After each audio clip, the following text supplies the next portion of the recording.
Segundo a ISAPS, International Society of Aesthetic Plastic Surgery, ou Sociedade Internacional de Cirurgia Plástica Estética, o Brasil, em 2019, realizou cerca de 1.470.000, quase 1.500.000 cirurgias. E a gente está falando de um ano de pandemia. Por mais que você fique em dúvida em relação a esses dados, o Brasil ultrapassou os Estados Unidos. Em terceiro lugar, o México. E se você deseja ter noção dessas estatísticas, acesse o site da ISAPS, ISAPS. Mas assista aqui também, que hoje eu vou bater um papo com meu querido amigo, cirurgião plástico, Dr. Igor Luna. Igor, muito obrigado por comparecer aqui ao Red Talk. Eu que agradeço, Frank. É um prazer tê-lo aqui. Prazer meu, né? Vir falar um pouquinho aí sobre cirurgia plástica. Igor, vamos iniciar por esse pontapé Vamos iniciar pelo pontapé inicial, óbvio, que é em relação à quantidade de cirurgias plásticas realizadas no Brasil versus Estados Unidos, né? Tem sempre essa luta, essa briga aí tácita de qual país realiza mais esses procedimentos. Ano após ano, um país vai tomando do outro a liderança nesse quesito de volume de cirurgia plástica. Os Estados Unidos têm uma população que é bem maior do que a brasileira. Eles têm praticamente 320 milhões de habitantes. Aqui no Brasil, acho que a gente está hoje com 212 milhões. Então, digamos que a gente opera bastante diante dessa diferença de população, né? Então, lá nos Estados Unidos, eles têm um enfoque muito grande, não apenas em contorno corporal, mas também nos procedimentos de face. Aqui no Brasil, os procedimentos de contorno corporal são um grande carro-chefe. Então, o top 5 brasileiro está praticamente tomado por esses procedimentos de contorno corporal. Mas ano após ano, eles vão... a gente vai disputando com os americanos em termos de volume, de número absoluto de procedimentos em cirurgia plástica.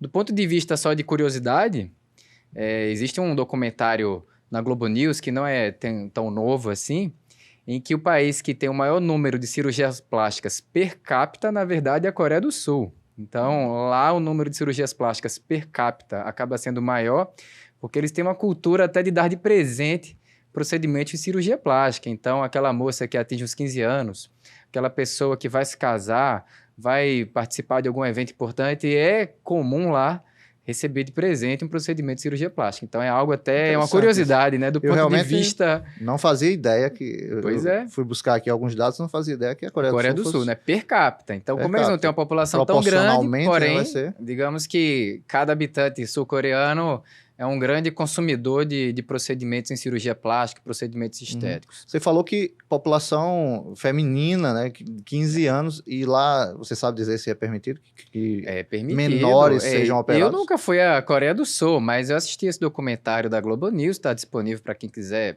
procurar aí nas plataformas digitais, e isso é muito comum. Então, aqui no Brasil, me parece até que está caindo um pouquinho essa tradição de fazer baile de debutante, né? Me parece que está diminuindo, né? Verdade, as redes sociais destruíram isso também, me parece que isso está diminuindo. Porém, lá ainda existe, digamos assim, essa mudança de fases da vida de uma pessoa.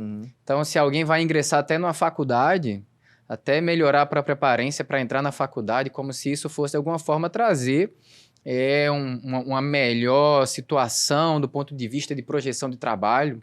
Então, é algo curioso, é algo a se estudar em termos de comportamento humano. Se você observar, como eu acabei de falar, se nos Estados Unidos eles valorizam muito os procedimentos de face, e aqui a gente valoriza muito os procedimentos de contorno corporal, na Coreia do Sul eles têm essa questão cultural de presentear, muitas vezes, pessoas que mudam de fases, casamento, trabalho, faculdade, entrar na adolescência, 15 anos, como se diz. Então, eles acabam valorizando bastante. Muito interessante. No Brasil, salvo engano, houve um boom na parte masculina, mas ainda as mulheres são o principal público para cirurgias plásticas? São o principal público. Cerca de 80%, 85% dos pacientes em um consultório de cirurgia plástica são do sexo feminino. Agora, como você acabou de falar, o público masculino tem aumentado ao longo do tempo. Então, essa questão de querer melhorar uma determinada parte do próprio corpo, isso não é mais exclusividade do sexo feminino. Então, do público masculino, o que a gente mais tem feito são as cirurgias de lipoaspiração, cirurgia das pálpebras, cirurgia da ginecomastia. É algo muito comum. Existe cada vez mais informação nas redes sociais. Então, a ginecomastia nada mais é do que o desenvolvimento da glândula mamária no sexo masculino. A principal causa ainda é a causa idiopática. É aquele rapaz adolescente que, quando entrou na puberdade, os hormônios ficam em ebulição, acaba havendo um desenvolvimento da glândula mamária por um desequilíbrio hormonal, e que quando ele sai da adolescência, essas glândulas mamárias não diminuem. Então essa é a principal causa. Se você faz uma bateria de exames nesse paciente, aos 18, 19, 16 anos que seja, os exames vão estar todos normais, todos dentro da normalidade. Porém, ele estará lá com aquela ginecomastia. Uma das causas, Igor, é o uso de esteroides, não é isso? Exatamente. Isso tem ganho, digamos assim, uma maior importância recentemente. Então, há pessoas que muitas vezes fazem uso de algum anabolizante com finalidade estética, ou seja, aquela pessoa que não tem carência hormonal, mas que acaba fazendo uso do anabolizante para secar a massa gorda e aumentar a massa magra. Isso vai acontecer porque é um hormônio que a pessoa, um hormônio anabolizante que a pessoa está fazendo uso, e tem como efeito colateral o desenvolvimento da glândula mamária no sexo masculino. Então, como o nosso organismo trabalha sob efeito de feedback, quando o homem, o adolescente está lá tomando esse tipo de hormônio anabolizante, a produção endógena acaba caindo, e aí outros hormônios que no organismo masculino estão em baixa, os hormônios femininos, por exemplo, que nós também produzimos, mas em menor quantidade, eles acabam subindo e fazendo desenvolver a glândula mamária no sexo masculino. Existem alguns profissionais que prescrevem esse tipo de anabolizante com finalidade estética e prescreve também uma medicação chamada tamoxifeno para tentar, de alguma forma, coibir o efeito desse anabolizante na glândula mamária. Mas ainda assim, há pacientes que chegam, mesmo tendo feito uso do tamoxifeno, com a glândula mamária. Tem até um nome para isso, eles chamam TPC, né? Terapia pós-ciclo. Eles fazem o uso dos esteroides. É importante deixar claro para o pessoal que está assistindo aqui o que acontece, mesmo você injetando testosterona em si, a gente chama de exógena, você está inibindo um mecanismo que a hipófise controla. E você vai descontrolar tudo. E aí, Igor, me corrija se eu estiver errado, o hormônio feminino fica em maioria, né, em maior quantidade em relação ao masculino, e aí... desenvolve a glândula mamária. E aí, não tem um tratamento clínico que faça essa glândula mamária regredir. Não regride. O tratamento é cirúrgico. Então, a depender do tamanho da glândula mamária, existem basicamente 3 graus de ginecomastia. No grau 1, é uma glândula mamária palpável, aquele broto mamário palpável, mas que não dá um volume tão grande. Porém, já é suficiente para incomodar muitos pacientes, principalmente porque pode ser doloroso. Ao toque, durante a relação, ele pode sentir dor. No grau 2, já é um broto mamário maior, de tamanho moderado, podendo ou não vir acompanhado de excesso de pele. E no grau 3, é uma glândula mamária realmente bem desenvolvida. Visível, nitidamente. Visível, e com excesso de pele. Então, realmente é uma mama, praticamente, uma mama feminina num corpo masculino. Então, quando você retira tudo? Pronto, essa é uma pergunta importante. A depender do tamanho, do grau de ginecomastia, o tratamento vai ser diferente. Então, há casos em que a gente vai só retirar o excesso de glândula mamária, e responde a sua pergunta, a gente nunca tira tudo. Tirar tudo é uma mastectomia. Então, não é feito mastectomia. A gente sempre preserva um pouco de glândula mamária para dar um relevo normal ao tórax masculino. Então, o tórax masculino não é para ficar com uma depressão em cada lado na região da mama. Ele tem que ficar plano ali naquela região, se for para ter algum desenvolvimento lá, que seja o desenvolvimento da musculatura peitoral. Então, é preservado, sim, um pouco de glândula mamária. Inclusive, se aquela pessoa faz uso de anabolizante, pode voltar a desenvolver. Ginecomastia de novo. Né? Exatamente. Então, há casos também de paciente que tem acúmulo de gordura nessa região. Então, a gordura no nosso corpo não se distribui de forma regular, né? Então, ela vai também para a região mamária. Então, há pacientes que têm a famosa pseudoginecomastia, chamada falsa ginecomastia, em que, na verdade, a glândula mamária está de tamanho normal, mas ele tem um acúmulo de gordura naquela região. E tem pacientes que têm os dois. Então, o cirurgião plástico vai tirar mais ou menos glândula mamária, a depender do tamanho da ginecomastia, vai fazer uma lipoaspiração se houver gordura associada e vai tirar pele se houver necessidade. Então, aqueles pacientes que vêm num grau 3 de ginecomastia, que tem também muita pele, é grande demais aquela glândula, então tem que ter aquela cicatriz para poder acomodar esse excesso de pele que vai ser retirado. Então, existem basicamente duas formas nesse sentido, de seja uma cicatriz transversa ao nível da areola, que é uma técnica mais tradicional, ou que se tem mais feito hoje em dia é uma incisão transversa no nível do sulco, do peitoral, e o complexo areolo papilar um pouco mais acima. Então, existem essas duas formas de Essa do fazer. sulco pode, de repente, nem aparentar por conta Exatamente, de estar porque naquela região que já tem uma dobra, né? é um relevo natural, digamos ali, no tórax masculino. Interessante.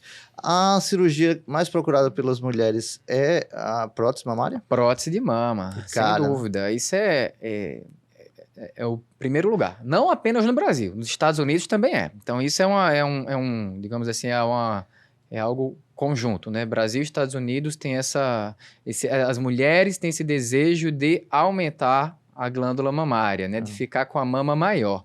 Mas ela tem outro benefício. Quais sejam? Deixar uma mama mais firme, deixar um colo mais marcado. Então, muitas vezes a mulher até tem já uma mama de tamanho razoável, mas ela quer deixar um colo mais marcado. Às vezes, aquela mulher que já amamentou, que perdeu um peso, tem uma mama mais flácida, quer deixar a mama mais firme. Então, o implante de silicone, a prótese de silicone dá esse benefício. Então, essa é o que as pacientes desejam, é o que as pacientes procuram. Então, é o que é mais procurado no Brasil e nos Estados Unidos. Hoje em dia, também tem ganho popularidade a suspensão de mama com colocação de prótese. Então, a paciente quer não apenas levantar suas mamas, é comum em quem perdeu muito peso, é comum em quem já teve filhos e amamentou, e quer também deixar a mama mais firme, com o colo mais marcado. Então, entra aí na estatística também. Sem dúvida. É o que a gente nota, né? Eu não tinha esses dados estatísticos, mas você tem, certamente.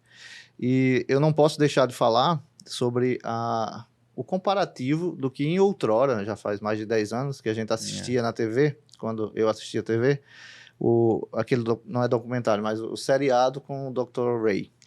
E é um cirurgião plástico brasileiro, ele é brasileiro. Brasileiro, mora lá nos Estados Unidos, e lá a gente via muitas vezes a cirurgia de mamas não com prótese de silicone, mas com solução salina. Isso. Eu não sei se era uma questão das clientes norte-americanas, se era uma preferência, se era o FDA... Não. E brasileiros não querem isso, não gostam, né? Exatamente. No começo dos anos 90, houve nos Estados Unidos uma celeuma, uma polêmica com relação aos implantes de silicone. Então, naquela época, era outra geração de implante de silicone. Os implantes de silicone naquela época eram mais molengas, tinham uma cápsula de revestimento mais frágil. Rompiam e saía aquele gel praticamente de lá. Aquele gel, ele é inerte. Aquilo não é uma bomba relógio como dentro das mulheres. Alguns blogueiros podem falar, né? Exatamente. Como algumas pessoas pregam um terrorismo nesse sentido. Então, era outra geração de próteses. Então, naquela época, houve uma época, Igor, só interrompendo, a gente volta daí. Teve uma época que tinha umas próteses francesas, né? Que Exatamente. Era esse o motivo de retirada? Não, essas daí foi mais ou menos 2012, 2013. Duas marcas, Pipe e Rofil, e que a empresa, a indústria que fazia, usou um silicone que não era de grau médico, era um silicone de grau industrial. Então, foi algo pontual para essas duas marcas. Ainda existem as marcas? Essas marcas, há pacientes que colocaram prótese anos e anos atrás e que não sabem qual é a marca, o que é um problema. É recomendável, fortemente recomendável, que a paciente guarde os documentos referentes à própria prótese. Então, há pacientes que estão por aí ainda com essas próteses, sem saber, e não era um silicone de grau médico. Mas isso daí não fala contra as próteses, isso fala contra essas duas empresas que fizeram esse tipo de produto. Então, eles tinham a autorização lá na época da agência reguladora de vários países, mas fala contra essas marcas. Entendo. Exatamente. Não voltando do ponto que nós estávamos, você estava pegando o gancho para chegar no FDA e na prótese de salina. No começo dos anos 90, então, houve alguns trabalhos que tentaram linkar as próteses de silicone com alguns problemas de saúde. Então, por excesso de precaução, o FDA fez uma moratória. Então, que não se use mais prótese de silicone nos Estados Unidos, até que as empresas tenham dados suficientes para atestar a segurança do produto. Então, lá eles começaram, nesse momento, a usar as próteses preenchidas com soro fisiológico. Uma solução salina, soro fisiológico. Essas próteses também têm seus poréns. quais sejam. Em primeiro lugar, pode haver uma deflação do implante. Então, a paciente colocou 300, 400 ml de soro fisiológico, alguns anos depois ela pode sentir que o implante está menor, porque houve uma certa deflação do soro fisiológico do interior do implante. O que você chama de deflação? É literalmente, perceba, do ponto de vista de física, nada disso daqui é absolutamente compacto. Existem pequenos, né, poros em tudo quanto é material. Então esse soro fisiológico ele vazava, literalmente vazava microscopicamente e ela sentiu isso. Quando a mulher corria, tipo assim, não fazia Esse era um segundo porém. Esse é um segundo porém. Eu costumo fazer uma comparação grosseira. Você comparar 1 quilo de chumbo e 1 quilo de algodão. Tudo é 1 quilo, mas tem consistências absolutamente diferentes. Então, 300 ml de silicone, de gel de silicone, é muito mais macio do que 300 ml de soro fisiológico. É muito mais firme, muito mais rígido. Então, as pacientes que faziam Cooper, jogging, corrida, sentiam balançar, um chacoalhar muito maior do que as pacientes que têm implante de silicone. Eu fico imaginando as piadas, né? E tem um outro porém. Cabines de avião, por exemplo, aqueles aviões menores. Esses aviões de passeio, às vezes, que não precisam ser, digamos assim, tão pressurizadas quanto um avião comercial. Isso. Então, houve já relatos de pacientes sentirem a prótese mais plena, porque lá em cima a pressão é menor. Quando se coloca esse soro fisiológico dentro do implante, eventualmente, algumas bolinhas de ar podem ir junto com aquele soro. Então, elas podem... Houve relatos nesse sentido de pacientes que fizeram algum voo em aviões que não são dessas cabines pressurizadas, esses aviões que vão abaixo, nesse sentido. E só até para a gente amarrar essa questão, essa moratória nos Estados Unidos acabou alguns anos atrás. Então, eles mantiveram uma moratória realmente bem comprida e nos demais países do mundo, as próteses de silicone se mantiveram. E se mostraram seguras. Exatamente por isso que o FDA americano voltou a permitir os implantes de silicone. Hoje, nos Estados Unidos, existe praticamente meio a meio em relação a cirurgiões plásticos. Metade ainda continua usando prótese de solução salina porque eles foram treinados com esse uso de prótese, eles têm experiência com esse uso de prótese e às vezes não querem mudar com o time que está ganhando. E uma geração mais nova de cirurgiões plásticos tem usado as próteses de silicone lá nos Estados Unidos. Então, hoje está quase meio a meio essa proporção entre implantes de silicone e de solução salina. Aqui no Brasil, isso não colou, digamos assim, esses implantes de solução salina. Usa prótese de silicone já há muitos anos, né? E sem problema. Deu certo, né? Exato. Já é uma coisa consagrada. Qual o preço médio de uma prótese dessa? Aliás, não posso falar preço, preço médio, média, né? Então, aqui no Brasil, vamos colocar o valor do produto, do material, que se registre. E isso não é o valor de uma cirurgia. Isso não é um valor de uma cirurgia. O valor de uma cirurgia vai depender de que tipo de procedimento a pessoa vai precisar, exatamente, do material, do hospital a ser realizado, entendeu? Entre outros fatores. Entre outros fatores. Um par de próteses no Brasil vai custar, em média, somente o material, entre R$ 2.500 a R$ 3.500, R$ 4.000, a depender da marca e do modelo. Isso. Então, a mesma marca pode ter diferentes modelos. Uma mesma marca pode ter um implante que é mais firme e pode ter um implante que é menos firme, um pouco mais molenga. E isso tem uma razão de ser. Pacientes que vão fazer, por exemplo, uma cirurgia do ponto de vista estético, desejam ter uma mama mais firme, então acaba se usando uma prótese mais firme. Pacientes que colocam a prótese porque estão reconstruindo a mama, às vezes precisam passar por radioterapia, isso endurece a mama reconstruída. Então aí o cirurgião pode acabar usando uma prótese mais molenga. Então acaba sendo um implante que é mais barato. Do ponto de vista de durabilidade, a durabilidade é a mesma, a qualidade do material, a resistência são as mesmas. Nos dias de hoje, eu não consigo imaginar alguém entrando no mercado com um produto de baixa qualidade. Né? Exato. Aqui no Brasil, digamos que a vigilância Anvisa, só do ponto de vista anedótico, realmente exerce um trabalho muito sério, muito sério. Então, se você olhar do ponto de vista da pandemia, houve uma certa... A Anvisa segurou um pouco as primeiras vacinações, porque eles queriam ter uma boa certeza referente à segurança daquele material, daquelas vacinas, digamos assim. Então, a mesma coisa vale para esses produtos que são usados em cirurgia, para medicações, esferas, né? Exatamente. Então, esse material, o implante de silicone, é um material que se usa há muitos anos e que tem mostrado segurança. Então, não é, mais uma vez, não é uma bomba relógio dentro da pessoa. Se fosse uma bomba relógio dentro da pessoa, não teria liberação das agências reguladoras, Brasil, Estados Unidos, Europa, Japão, Austrália, etc. Todos esses países. Mundo todo. Exato. Então, no dia que houver uma agência reguladora que suspender o uso de prótese, isso vai ser digamos assim, um efeito dominó nos outros países. Imagina. E até hoje isso não aconteceu, e não aconteceu porque já é um material, digamos que já está resistindo ao tempo. Então, já se usa há muitos anos e, então, mostrou a segurança ao longo desse tempo. Faz sentido. E é importante frisar, pessoal que está assistindo, eu não sei em que ano você está assistindo isso, essa resposta que Igor falou sobre o preço médio de uma prótese, e somente da prótese, não é da cirurgia, é em 2022. Nós estamos em abril de 2022. Então, não sei em que ano você está vendo esse vídeo, esse podcast aqui, mas é importante frisar isso.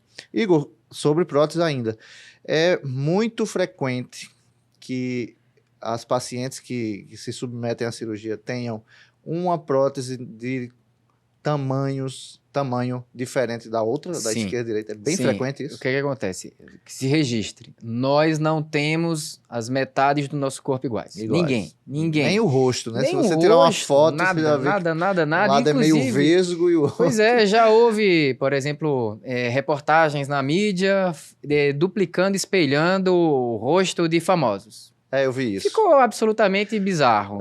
E houve agora, mais recentemente eu fiquei sabendo, um filtro de Instagram em que ele espelhava um dos lados do corpo da pessoa. Mesma coisa.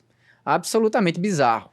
Então, essas assimetrias, isso são normais, essas assimetrias. Então, a gente não tem pálpebras iguais, nossas sobrancelhas não são iguais, nossas orelhas, as mamas também não são. E elas, após a cirurgia, que é importante que as mulheres saibam disso, vão continuar sem as mamas estarem espelhadas. O que o cirurgião faz é tentar o máximo possível diminuir essa diferença entre os lados. Há mulheres que têm uma diferença tremenda e há mulheres que têm uma diferença mais discreta. Mas o cirurgião ele só vai terminar a cirurgia plástica quando ele olhar para os dois lados e ver uma semelhança muito grande entre os lados. Mas olha, não faz mais nada, não dá nem um pontinho a mais, senão esse grau de semelhança a gente perde. Então é aí que o cirurgião plástico finaliza uma cirurgia. Essa questão de usar próteses de tamanhos diferentes, a gente realmente usa quando observa diferenças importantes. Então, a diferença entre uma prótese de volume é de 20 ml entre uma prótese e outra. Então, 280, 300, 320, 340, de 20 em 20, depender da marca. Isso. Então, é só quando a gente observa uma diferença nesse sentido que a gente vai lá e tenta equilibrar com próteses de tamanhos diferentes. Coloca uma prótese maior no lado menor e uma prótese menor no lado maior para poder equilibrar balancear. Isso daí. Exatamente. Eu tenho uma pergunta aqui, Igor, da seguidora e amiga, residente de cardiologia lá de Recife, Cíntia Andrade. Espero que esteja assistindo, Cíntia. Não está ao vivo, mas você deve estar vendo agora a gravação. Ela pergunta sobre a famosa, eu odeio esses nomes que visam pescar o cliente. Ela falou High Definition, que por aí as pessoas falam Lipo HD. Eu já fui ler, a gente já conversou sobre isso. Que é um abdômen tanquinho feito por gordura, né? Fala, por favor. É mais ou menos isso. O cirurgião que descreveu esse procedimento é um cirurgião colombiano, Alfredo Royos, e ele já tem experiência nisso já desde o começo dos anos 2000, mais ou menos. Então, consiste em o cirurgião passar a cânula de lipoaspiração com maior profundidade, até mais superficialmente, também mais perto da pele, naquela região dos limites do músculo do abdômen. Os gominhos do reto abdominal. Né? Exatamente. Então, no sexo feminino, mais nas laterais, no sexo masculino, aquele abdômen mais definido com os gominhos. Então, aquilo ali, o cirurgião está desenhando aquele relevo na parede abdominal do paciente. Isso daí pode ser algo vantajoso para uma pessoa que sempre quis ter o abdômen tanquinho, mas digamos que não se esforçou tanto. Prefere uma pizza. Do ponto de vista de alimentação e de academia, vamos colocar assim. Ele tem um porém. Qual seria o porém? É o único porém relacionado a essa técnica. Primeiro, a má indicação, digamos assim. Todos nós, ao longo dos anos, vai cair o nosso metabolismo. E a gente vai ter cada vez mais dificuldade de manter o peso. Sim. Isso aí vai acontecer com todo mundo mais cedo ou mais tarde. A partir do momento em que aquela pessoa começa a ganhar peso, essa gordurinha vai se localizar naqueles limites dos gominhos e naqueles limites onde o cirurgião passou a cânula de forma mais veemente, ali não vai aparecer a gordurinha. Então pode-se criar uma deformidade que o próprio Alfredo Royos descreveu como casco de tartaruga, que seria aquele abdômen mais gordinho, porém todo marcado, Donatello, todo dividido. Exatamente. Tartaruga Ninja. Exato. Ele mesmo descreveu isso daí. Então, o paciente bom candidato é aquele paciente que já tem uma rotina boa de atividade física e se alimenta bem. Então, digamos que o cirurgião plástico vai ali ajudá-lo a ter um abdômen mais definido. Se o paciente não faz parte desse nicho de hábitos, ele tem uma grande possibilidade de lá na frente perder o resultado e acabar ficando com esse abdômen meio bizarro do casco de tartaruga. E aí, a correção é absolutamente difícil. Houve já algumas famosas artistas, influenciadoras digitais que fizeram esse procedimento, eventualmente talvez não fossem boas candidatas e que hoje até escondem o próprio abdômen. Então já teve famosa por aí de fazer esse procedimento e quando você vai olhar as redes sociais, as páginas delas, está escondendo. Na minha cabeça, o que eu imagino é que pessoas com essa mentalidade têm um problema de autoaceitação e quando ocorrer alguma coisa nesse aspecto que você falou, ela envelhecer, mais problemas virão. A minha visão sobre essa questão da lipoaspiração de alta definição é muito clara. Por mais que o paciente seja um paciente que tenha bons hábitos alimentares e que se exercite bem, se você fizer uma boa lipoaspiração, ela já vai ter um excelente resultado. Essa pessoa já vai ter um bom resultado e naturalmente vai aparecer a definição do abdômen porque ela já faz atividade física, ela já se alimenta bem. Então, eu não vejo por que você expor a essa possibilidade de lá na frente a pessoa acabar ficando com a deformidade em casco de tartaruga. Então, a lipoaspiração de alta definição, digamos que ainda não é algo consensual. São todos os cirurgiões plásticos que fazem, não. A gente sempre tem que pensar lá na frente. O Dr. Yves Pitangui foi um expoente da cirurgia plástica mundial e ele dizia já muito antes da lipoaspiração em alta definição ser descrita, ele dizia, olha, os modismos passam, as cicatrizes ficam. Então ele viu muitos modismos virem e irem embora e não se firmarem. Então, por exemplo, o último modismo que veio e foi embora e não se firmou é a bichectomia. Então teve muita gente, mesmo pessoas com a face magra, que não tinham tanta gordura na face, que fizeram bichectomia e que começaram a ter problemas em relação a isso e que agora desejam volumizar a face. Pois é. Entendeu? Porque se você perceber, quando a gente vai envelhecendo, a gente deseja volumizar a face, devolver o volume que a gente tinha na juventude, só que essas pessoas tiraram o volume ali na bochecha. Então isso foi um modismo, muita gente fez, já tem dentista relatando, pacientes que mordem o interior da bochecha porque perdeu esse revestimento. Fizeram a bichectomia. Exato. Então, alguns modismos já vieram, já foram embora. Fio russo, fio farpado, veio e foi embora e não se sustentou. Às vezes com os nomes, né? Os nomes que atraem, né? Esse lance HD, laser, mega, hiper, uber, etc. Eu estava vendo aqui no meu roteiro, e não tenho como não falar sobre isso, eu acho que vale a pena, que é a questão da banalização de alguns procedimentos. E eu vou usar o termo que eu acho que é mais adequado, até pela cor vermelha aí da pílula. Muitos profissionais que não teriam legalmente a credencial para fazer determinados procedimentos, porém, que fazem, angariam clientes para si e acabam não sendo tão éticos assim. Porém, os conselhos da profissão destes profissionais não se importam. O nosso não, o nosso Conselho de Medicina é meio pesado em relação a... O que a gente tem visto são alguns conselhos profissionais de legislarem em causa própria. Então, o próprio conselho de determinada profissão vai lá, a partir de agora nós podemos fazer isso, nós podemos fazer aquilo, estamos habilitados porque nós, durante a nossa graduação, estudamos muito isso daí. Ou seja, muita calma nessa hora. O público leigo precisa entender que o procedimento deve ser feito com um profissional absolutamente capacitado. Então, se você vai num profissional qualquer, mesmo que seja médico, digamos assim, avalie o currículo daquele médico. Hoje em dia está havendo, já entrando em outro problema aí, uma explosão de faculdades. Avalie se aquele profissional lá, se ele realmente fez a residência médica que lhe habilita a realizar aquele procedimento com segurança. Sim. Fazer por fazer. Fazer, muita gente faz. Tem pode coragem, dar né? complicação, é coragem, né? Então, eu assisti uma palestra do Leandro Carnal, que ele dizia, olha, quem detém o conhecimento tem que ocupar espaços na mídia para poder levar esse conhecimento à população, que é leiga. Então, há hoje pessoas que não têm conhecimento nas redes sociais falando sobre assuntos que não entendem absolutamente nada. Parece que sou eu falando. O que é uma pena, entendeu? É verdade. Então, quem detém conhecimento tem mais que preencher esses espaços, porque não há lacuna de poder, digamos assim. Então, alguém vai preencher aquele espaço que sejam pessoas habilitadas. Lipo de papada, eu vi rolou aí nos WhatsApps da vida, rolaram várias fotos de uma jovem, inclusive, muito bonita. Antes de o colega, que eu não sei se era médico, que estava fazendo a lipo de papada, ele pegou um ramo da carótida externa. Somente quem está assistindo não sabe o que é a carótida externa. É uma artéria muito calibrosa que irriga a face. E um ramo dela vai ser igualmente calibroso. Consequentemente, fez um hematoma gigantesco, teve que operar e não sei o quê.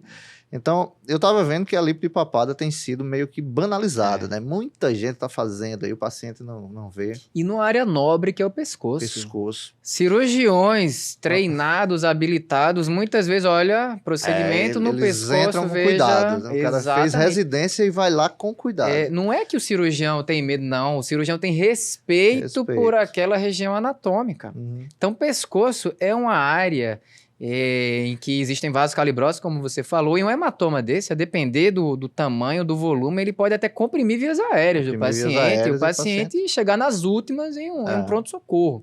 Então, a lipoaspiração de papada, que ficou popularizado com esse nome, a gente chama de lipoaspiração de submento. Então, mais bonito, né? Até valoriza, técnico, né? E um nome técnico, né? Então, a lipoaspiração dessa região, ela deve ser destinado ao paciente que tem um acúmulo de gordura. Há pacientes que, além do acúmulo de gordura, têm excesso de pele e flacidez dos músculos dessa região, que é o músculo platisma.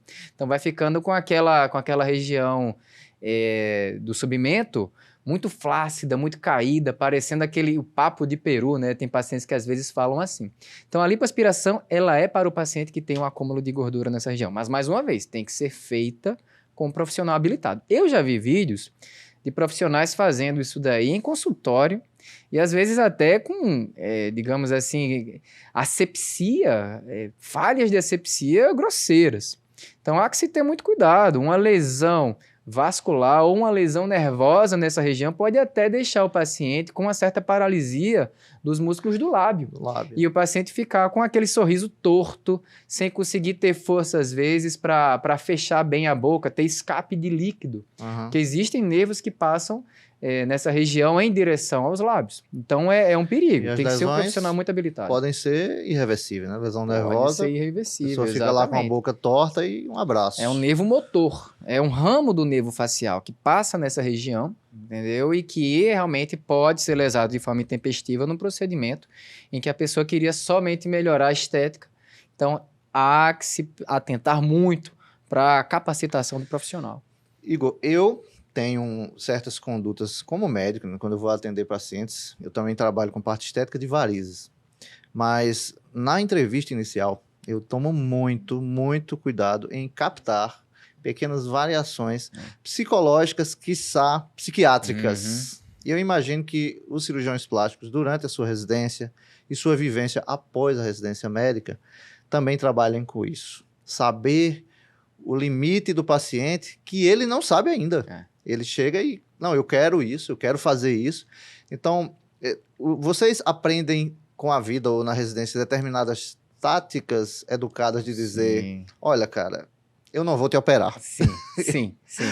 Você sabe bem, se é cirurgião também, que existe um aforisma, né? Que o grande cirurgião não é pelo número de pacientes que ele operou, é pelo número de pacientes que ele não operou. Não operou. E isso tem uma razão de ser, não operou por excesso de, eu sou muito bom, não vou operar qualquer paciente. Não.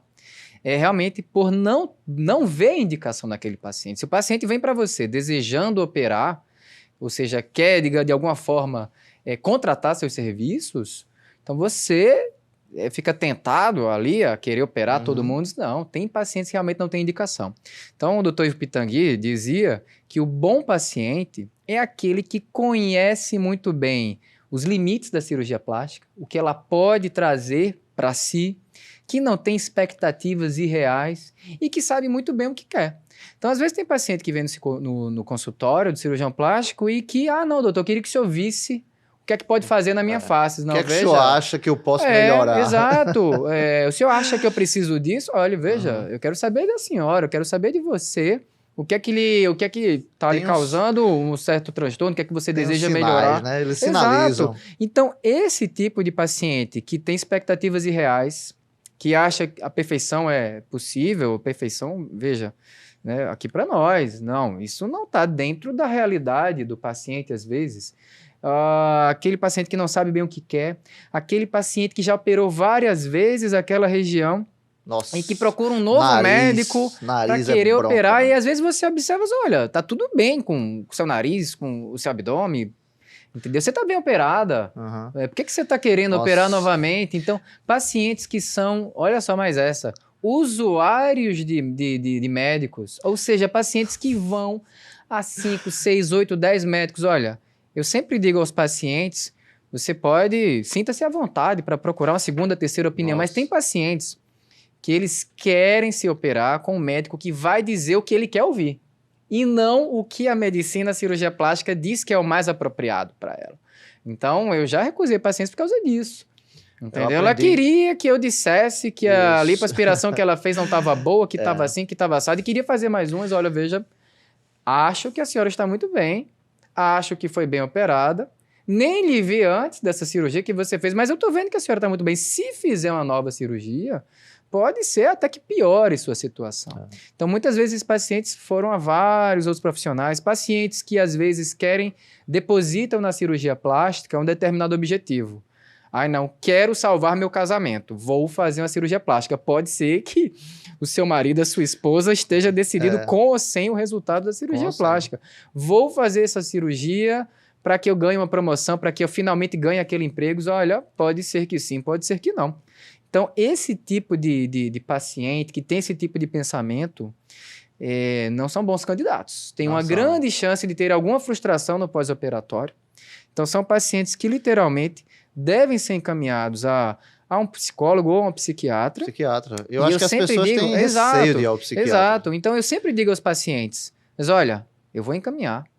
Já lhe digo antecipadamente, psiquiatra não é médico de gente que tem doida, não é. Entendeu? Trata depressão, trata ansiedade, trata outros problemas também. E aí eu tenho certeza que quando você voltar, você vai me dizer, doutor, se eu soubesse eu tinha ido antes, entendeu? Que bom que o senhor me encaminhou para passar nessa consulta. Então, tudo depende da forma como o profissional vai dizer para o paciente. Um dos sinais que eu uso na minha prática cirúrgica é se o paciente está falando mal de médico. Já foi usuário de médico, quando ele chega falando mal do médico, primeiro eu não vou tratar, eu não assumo. Eu peço para voltar para o colega. Falo bem de todos os colegas, não falo mal para ninguém sobre profissional nenhum. As minhas concepções sobre quem quer que seja são minhas, até porque ele está falando mal do outro e vai falar mal de mim também, independente do que eu fale, do que eu faça.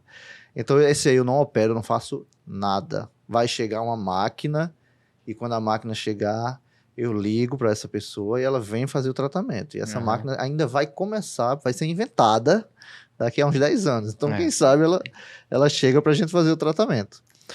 Igor, máscara de Marquardt é usada como parâmetro de perfeição. Acredito que ela usa a regra de Fibonacci, de proporções, né, proporção áurea.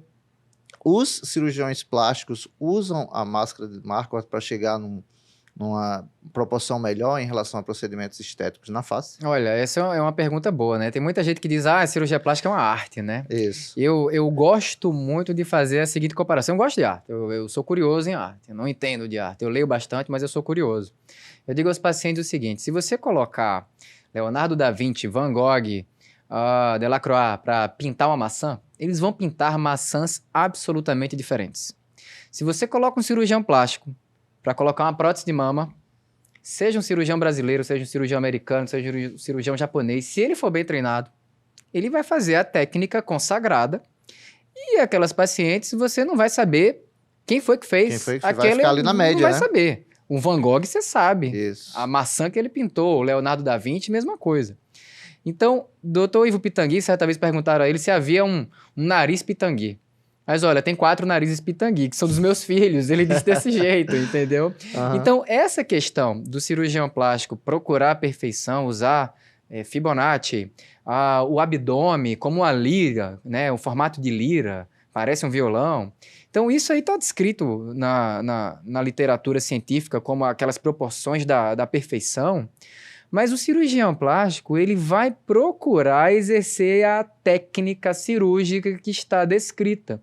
Então, hoje, se você pega os livros de cirurgia plástica, tem técnica descrita para reconstrução de nariz, para cirurgia estética do nariz, reconstrução de mama, cirurgia estética da mama. Se você segue aquela técnica, a paciente vai ter um bom resultado. Vai ter um bom resultado. Então, digamos assim, o esmero técnico está nos detalhes de manipular bem os tecidos, de fazer uma sutura bem realizada. Agora, se você me perguntar se o cirurgião não veja, é porque a proporção de Fibonacci aqui nesse abdômen, deixa eu calcular direitinho, Não faz não isso. chega a ser a Não esse chega a ponto. tanto. Não chega a tanto.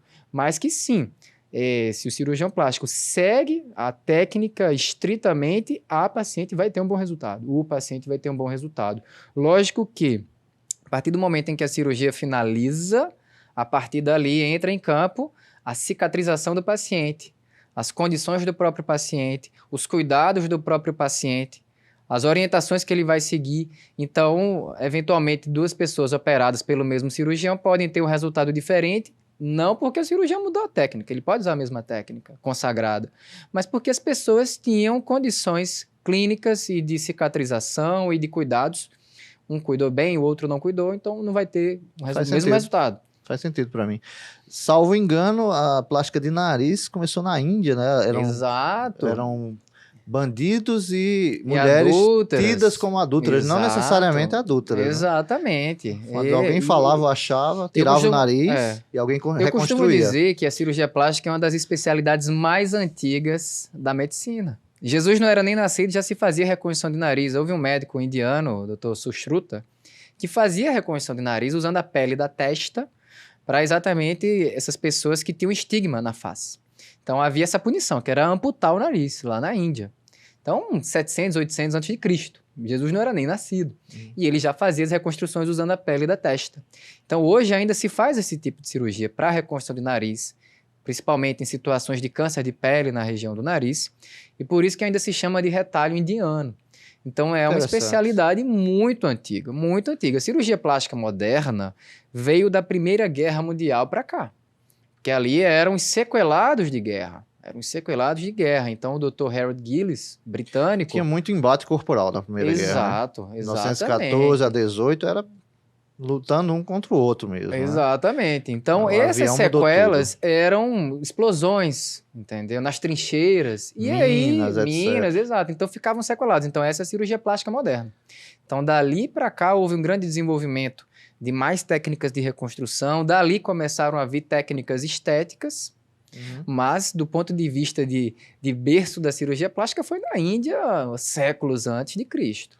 Na faculdade, e também quando a gente está nos rodízios do internato, a gente aprende uma máxima, que nariz é bem complicado operar e é muito complicado reoperar. Tanto que dizem que na especialidade da plástica tem pessoas que só fazem nariz e, consequentemente, há outras pessoas que não fazem nariz.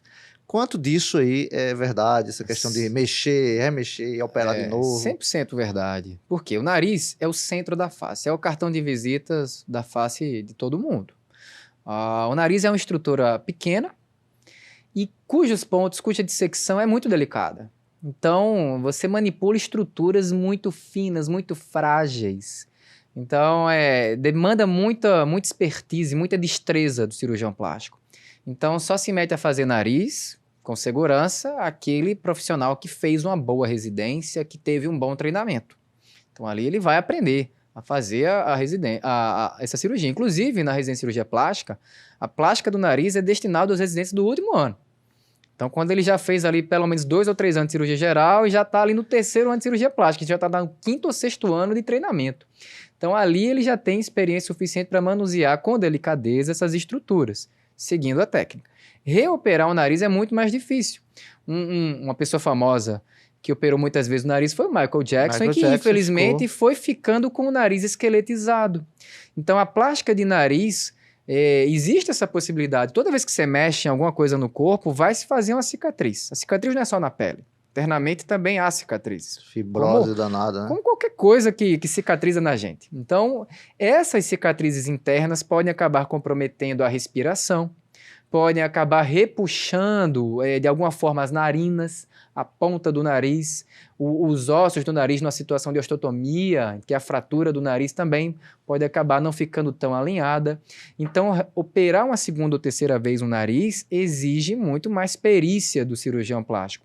A rinoplastia estruturada usa cartilagens, enxertos de cartilagem para deixar o nariz bem posicionado, respirando bem e bonito, esteticamente.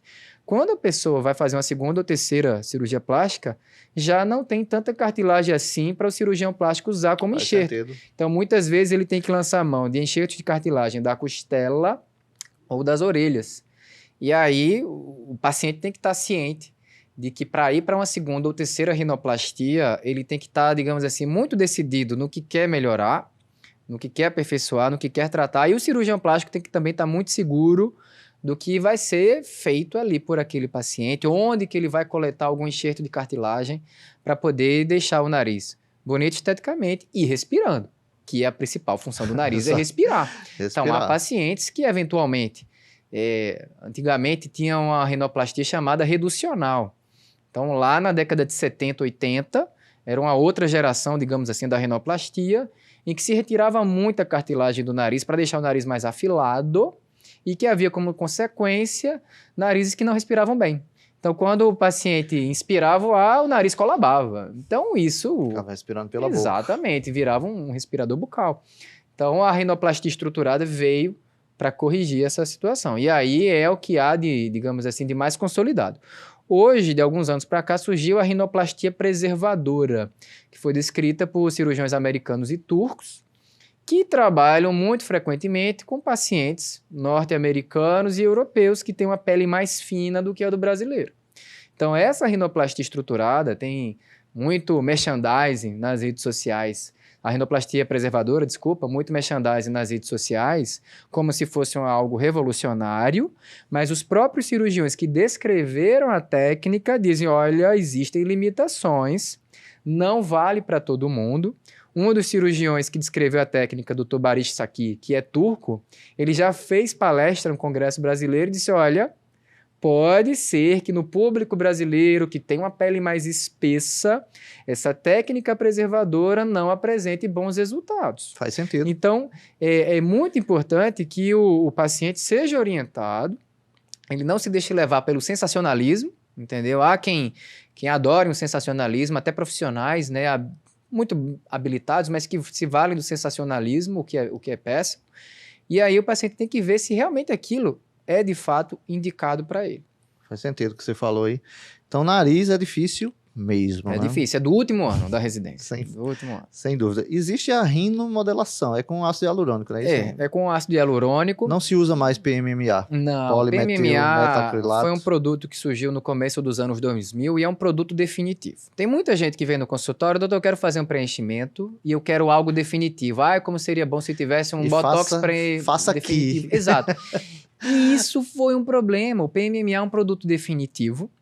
Houve pacientes que tiveram reação ao PMMA, Eu vi Exatamente. um Reações na caso, pele, meu inflamações, dor, secreção, pacientes... necrose de nariz por PMMA. Exatamente. Pacientes que tiveram, olha, eu vou na urgência tomar anti-inflamatório, antibiótico 2 ou 3 vezes por ano por causa desse PMMA que eu coloquei lá em 2004, 2005.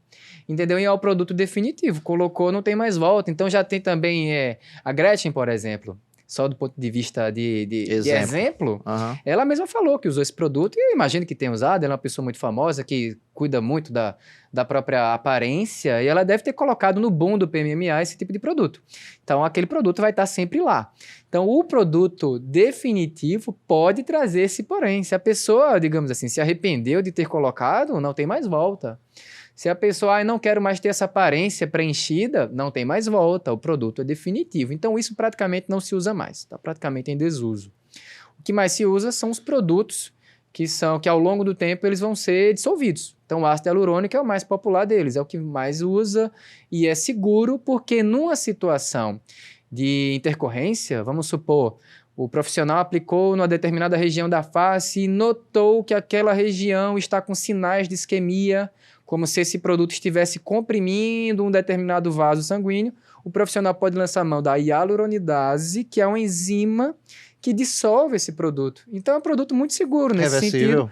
E se lá na frente, mais uma vez, olha, acho que meu lábio ficou muito inflado, acho que as minhas bochechas estão muito cheias, acho que botei muito produto, você pode dissolver ou lá na frente não fazer mais.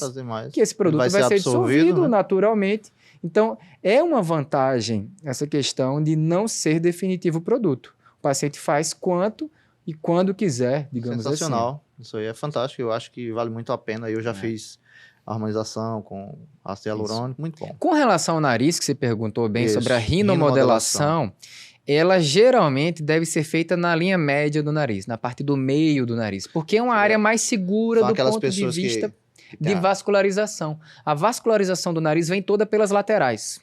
Então, a chance do profissional pescar algum vaso sanguíneo ou comprimir um vaso sanguíneo é maior nas laterais. Então, na linha média, é uma região anatomicamente mais segura. Então, é possível preencher a região da glabela, essa região aqui logo abaixo dela. Então, se a pessoa tem essa região ali do rádix do nariz muito fundo, é possível preencher ali. É possível também na região da ponta do nariz arrebitar um pouco mais. E aí até disfarça a giba do nariz de um determinado paciente. Pode no meio dele, aí disfarça preenchendo a ponta. Exatamente. Então é possível disfarçar. Agora, é importante que o paciente saiba que a rinomodelação também é um produto reversível. Vai ser dissolvido ao longo do tempo. Então, uma pessoa que é jovem, 25, 30 anos, ela tem que ver que se ela quiser fazer esses procedimentos até os 50 anos, ela vai aplicar a cada ano, no máximo a cada 2 anos, entendeu? Então, aí o número de vezes que você vai aplicar, se você for colocar na ponta do lápis, vai sair quase o mesmo custo ou até mais caro do que uma rinoplastia, que é um produto definitivo. Então, é importante que o cirurgião e o paciente conversem para saber o que está mais indicado, saber a longevidade do resultado que o paciente deseja, para colocar na ponta do lápis. Se não é melhor a rinoplastia, que é um procedimento definitivo, ou se ele quer simplesmente, não quero fazer só por um tempo, quero sair bem nas fotos da minha formatura, do meu casamento, e não queria algo tão definitivo. Ok, maravilha, é uma boa indicação. Igor, você trabalha ainda com cirurgia reconstrutora para pacientes pós-cirurgia para câncer? Sim, trabalho. O que mais fazemos é reconstrução de mama, para quem perdeu a mama por causa de câncer, e reconstrução de cabeça e pescoço. É o retalho miocutâneo ainda para mama? Hoje, cerca de 85% das reconstruções de mama é o que a gente chama de DTI, que é o Direct to Implant. Então, hoje, a mastectomia as mastologistas conseguem diagnosticar mais cedo, conseguem preservar mais pele da mama. Sensacional. E aí o cirurgião plástico consegue fazer uma reconstrução mais simples, sem precisar da pele do músculo das costas, da pele do músculo do abdômen. Então, a pele e músculo das costas virou um plano B, a pele e o músculo do abdômen virou um plano C, porque hoje o plano A é conseguir preservar essa pele toda da mama, prótese. E aí o cirurgião plástico pode colocar a prótese diretamente por baixo do músculo peitoral ou menor, envolto por uma matriz, o que se chama de matriz dérmica, que lembra digamos assim, uma lâmina de presunto, digamos assim, mas ele pode ter origem porcina, pode ter origem bovina, pode ter até origem cadáver humano. É uma matriz com o tecido conjuntivo doador, digamos assim, sem células, é uma matriz dérmica acelular, então é só aquele arcabouço proteico, e pode envolver também a prótese. Então é o que se chama de DTI, Direct to Implant, direto ao implante. Isso. Então, hoje é 85%. Você faz na mesma cirurgia, né? Na mesma a mastologista cirurgia. ou o mastologista retira a mama, faz esvaziamento linfonodal se precisar. Exato. E você vai lá e reconstrói. Faz a reconstrução que é mais rápida. Demora 50 minutos para fazer esse tipo de reconstrução. A recuperação para o paciente também é mais rápida. E numa situação de intercorrência, por qualquer motivo, você tem o plano B nas costas, tem o plano C no abdômen. Geralmente o mamilo sai? Geralmente, né? Mas, como eu falei, hoje se consegue cada vez mais diagnósticos precoces. Então, as mastectomias poupadoras de complexo aureolo-papilar também têm aumentado. Então, porque isso vai depender. Sexual, né? Exatamente. Isso vai depender do estágio da doença, mais precoce ou não, e da localização do tumor em relação à pele da areola. Uhum. Então, se um tumor, por mais que seja pequeno, esteja muito perto da areola, não vai ser possível preservar. Se ele está longe da areola, pode ser que seja possível preservar. Mesmo que não se preserve, existe a reconstrução da papila e da areola. Uhum. Então, hoje, o que mais fazemos é um retalho de pele reconstruindo a papila, que é a região projetada da areola, e um bom tatuador faz a micropigmentação ao redor. Então, um bom tatuador, ele vê a cor da areola da mama contralateral e reproduz ali uma tatuagem com a cor mais parecida possível. Fantástico. Exatamente. Então, isso poupa aquele enxerto de pele que antigamente se retirava da virilha. Então, a paciente não precisa mais dessa cicatriz. Antigamente, se tirava essa pele e fazia um enxertinho ali ao redor da papila. Então, isso tem um poder sobre a psique da paciente incrível. Total, né? Total. Esse benefício da autoestima, entendeu? Da paciente muitas vezes nem se ver mastectomizada. Ela entra na cirurgia com as duas mamas e sai da cirurgia com as duas mamas. A mama é devidamente reconstruída. Espetacular. Eu estava falando com um amigo meu, instrutor da TLS também, você sabe que eu trabalho com a TLS, ele é cirurgião plástico, R3 de plástica, do Hospital das Clínicas, São Paulo. E lá eles têm um serviço que é para operar homens trans. Eu não sei como chama, mulher trans, né? O homem que vai tirar o pênis e fazer uma neovagina. Isso, mulher trans que chama, né? A cirurgia das duas formas. Do homem para a mulher e da mulher para o homem. O que eu estou me referindo, que a gente estava conversando, seria o homem que quer transformar-se em mulher completamente. É possível. A cirurgia consiste na emasculação. Então, os testículos vão ser retirados. É possível fazer um retalho na região do períneo para simular, criar uma nova vagina, é uma neovagina, um retalho de pele. E a glande, como ela tem uma função sensitiva, é preservada para fazer como um clitóris, entendeu? Então, essa plástica existe. E de resultados excelentes. Excelentes. Tem um filme aí que é fantástico, né? Forte demais, que é o do Almodóvar, A Pele que Habito, com Antônio Bandeiras, né? Ele é cirurgião plástico e vale muito a pena o pessoal que está assistindo aqui que não assistiu a esse filme. Nosso tema lá na hora não era praticamente a cirurgia plástica, por assim dizer, para troca de sexo, mas como era complicado você falar com o pessoal, não por haver complicação, mas por eles transformarem quaisquer palavras em suspeita de que está sendo vítima de preconceito, etc. E, na minha opinião, o que acontece na atualidade é uma supervalorização do preconceito que está na cabeça da pessoa e, na verdade, a outra está atendendo normal. Ele diz, Franklin, a gente tem dificuldade para atender o pessoal trans, porque eles chegam com a arma em punho, fazendo uma metáfora aqui, né? O cara chega com raiva de você, achando que você vai tratá-lo mal pelo fato dele ser público trans, né? Eu acho que os progressistas têm culpa no cartório aí por colocar essa mentalidade de vítima na cabeça das pessoas, quando hoje a gente vive numa sociedade que a aceitação de quaisquer hábitos ou quaisquer coisas é muito maior, por exemplo, comparado com 10 anos atrás. As pessoas hoje aceitam muito bem quaisquer sexualidades, sem interrogar, etc. Então, a pauta era essa, era a aceitação da conversa mesmo dos do ponto de plásticos vista legal, do ponto de vista legal, o paciente, antes de fazer a cirurgia, ele tem que fazer um acompanhamento com psicólogo, tem que ter literalmente um laudo liberando aquele paciente, dizendo que ele está pronto, que sim, realmente é o que há de mais indicado para o paciente fazer.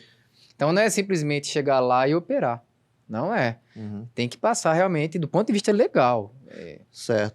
Como é a cirurgia do homem trans? Ou seja, a mulher que quer, a partir daquele momento, se sente homem e a partir daí ela existe um retalho da parede anterior da vagina. Então existe um retalho da parede anterior do canal vaginal em que é dobrado em cambalhota, de modo que aí se faz um neofalo e a paciente vai poder ali urinar de pé. Naturalmente, os pacientes vão tomar hormônios para que possam ter aquela testosterona circulante, né, em níveis maiores. Entendo. Então, isso também vai virilizar o falo, o clitóris, entendeu? Então, o paciente com esse retalho da parede anterior do canal vaginal em cambalhota vai poder urinar de pé. Cara, incrível, viu? Exato. O porém da técnica é que, em muitos casos, não se consegue criar um falo suficiente para a penetração.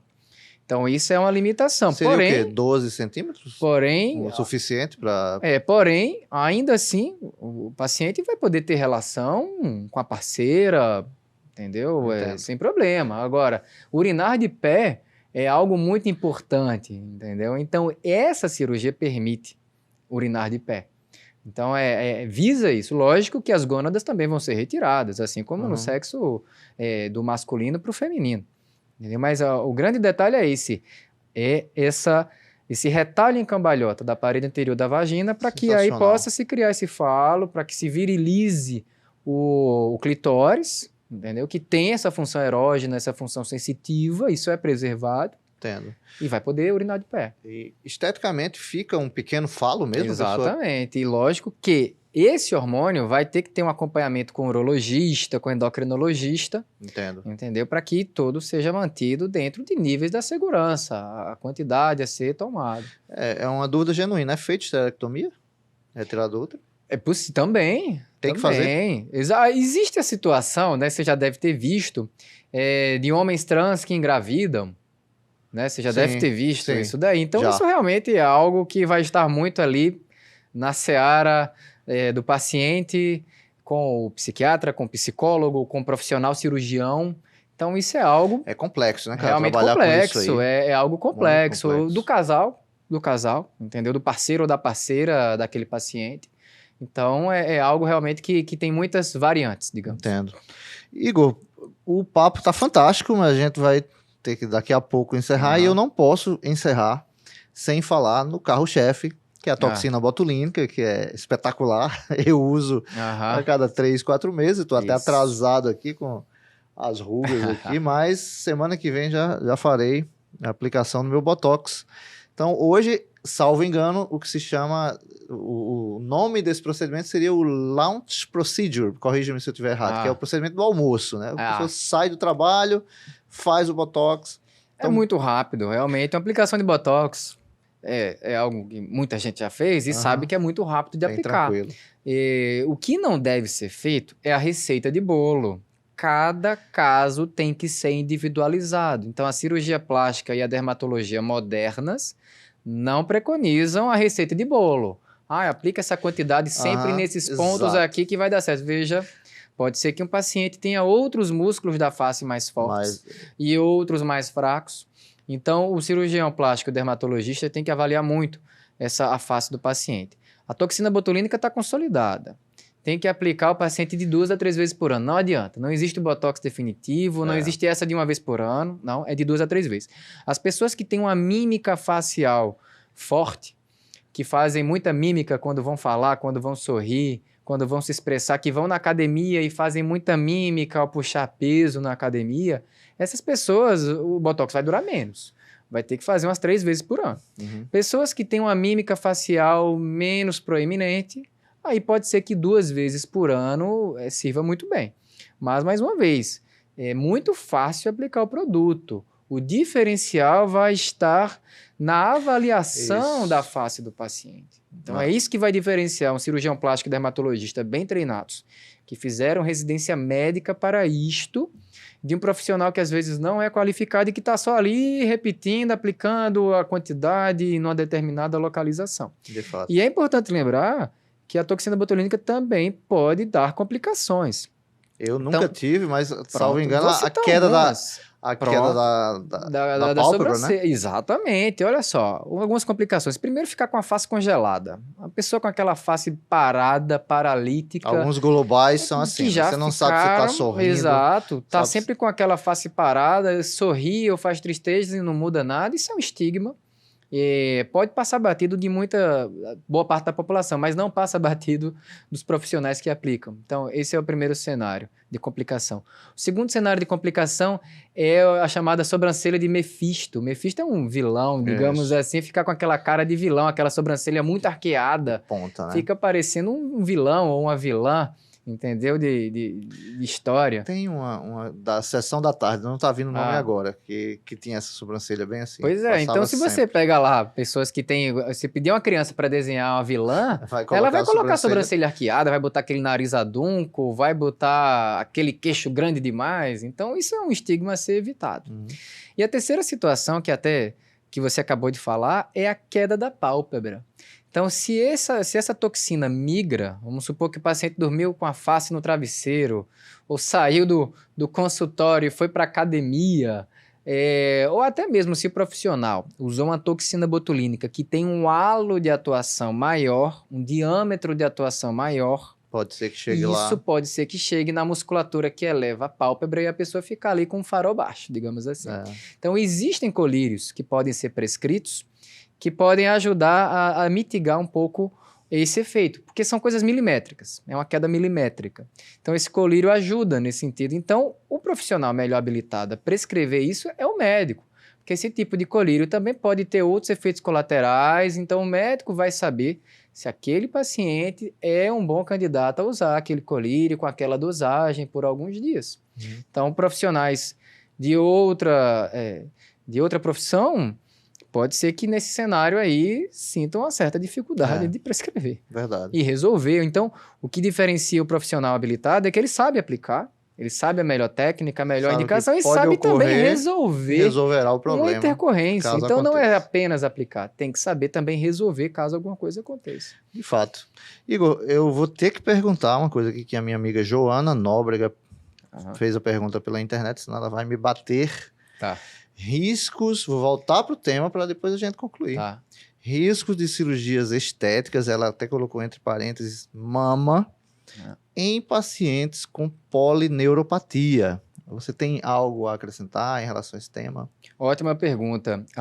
Existem alguns pacientes que têm dores crônicas, que têm fibromialgia, que têm lúpus, artrite reumatoide. Esses pacientes, eles não têm uma sentença de que não possam se operar. Eles podem se operar. Naturalmente, devem estar liberados pelo respectivo médico, um reumatologista, um neurologista, um médico especialista em dor. Por exemplo, a fibromialgia, que é algo muito comum, são pacientes que sentem dores crônicas em diversas partes do corpo. Então, se você faz uma cirurgia de mama, se coloca uma prótese, é possível que aquilo seja um gatilho também para a dor crônica do paciente. Entendo. Então, essas situações, tem o paciente... Né? O nome disso? Como chama? A síndrome? Síndrome ásia. Aí já é uma outra seara, digamos assim, né? A síndrome ásia seria sintomas inespecíficos, fraqueza, dores no corpo, pele ressecada, cabelo caindo, após colocar um adjuvante no corpo, que pode ser um implante de silicone, pode ser o adjuvante de uma vacina, sem querer entrar em polêmica nesse sentido. Outros tipos de implante, entendeu? E aí, a bateria de exames vai estar tudo dentro da normalidade. Bom, então a polineuropatia, fibromialgia, doenças colagenoses, né, doenças do tecido conjuntivo. Então, paciente pode se operar, desde que devidamente liberado pelo próprio médico, especialista reumatologista, especialista neurologista em dor.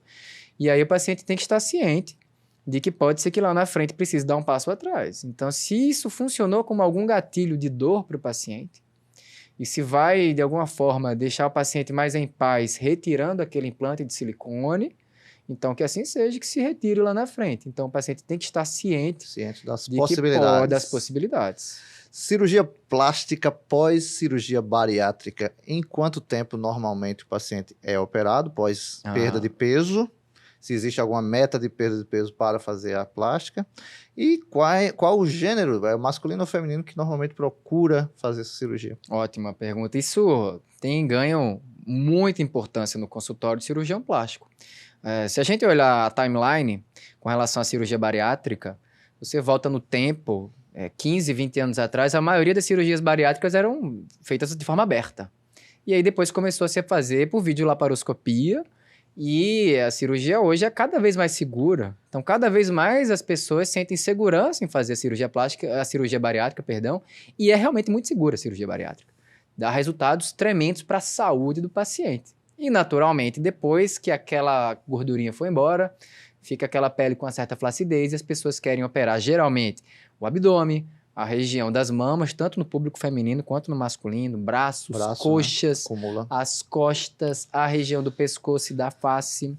Então, o que a gente tem visto? Se antigamente quem operavam eram aqueles obesos que pesavam 150, 160, às vezes até mais, com IMC altíssimo, hoje nós estamos vendo pacientes, às vezes, com 90 e tanto, 100 e pouco, também indo atrás, com indicação precisa de operar, indo atrás da saúde, em primeiro lugar. Em primeiro lugar, saúde, sem sombra de dúvida.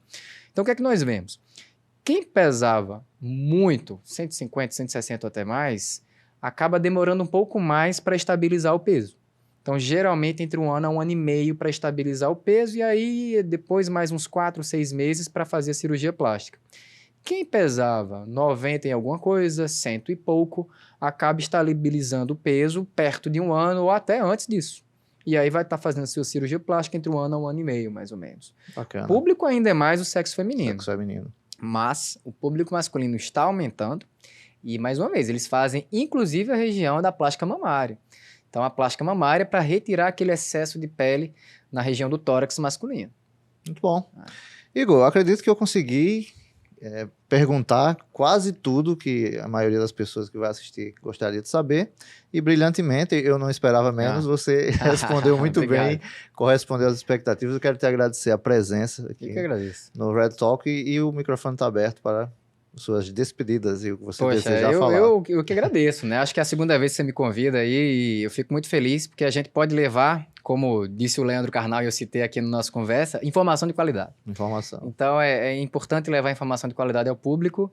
Assim, a gente vai preenchendo esses espaços com informação de qualidade, que é o mais importante hoje nas redes sociais. Então, há que se ter muito cuidado com o sensacionalismo e pessoas que não têm a menor qualificação para falar sobre um determinado assunto que estão lá falando. Então, temos que preencher esse espaço. Obrigado, meu amigo. Eu que agradeço. E até a próxima, até o próximo Red Talk.